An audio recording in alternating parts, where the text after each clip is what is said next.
ઘોડાપણી રજૂ થયા બાદ બીજી કોઈ પણ ફિલ્મમાં અરવિંદ રાઠોડને જોઈને લોકો તરત બોલી ઉઠતા, જેઠો. શું છે ભાઈ? સંભાળો તમારા રતનને.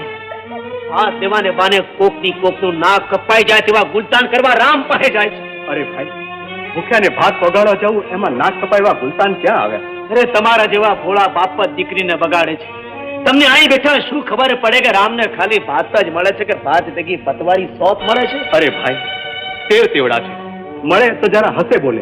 એમાં કાગનો વાત કરીને ગામ ગજવવાની શી જરૂર છે? કાકા, મારી ચેતવણી અગર જો કાગનો વાક કરવા જેવી લાગતી હોય તો હું તમને કહી મેલું છું કે કાલ તમારી છોડી પરણીને મારા ઘરમાં આવશે અને કાલ આવનારી આજે કોઈની હારે એકાંતમાં મજા મસ્તી કરે એ મને પસંદ નથી. ભલે ભાઈ, ભલે.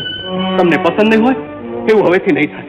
અને એવું થશે તો કા કોકનું માથું, કા રતનનો ટાંટિયો વઢાઈ જશે. સમજા શંભુ કાકા? ડવ પરમાં છે ન્યુટ્રિયન્ટ સીરમ જે તમને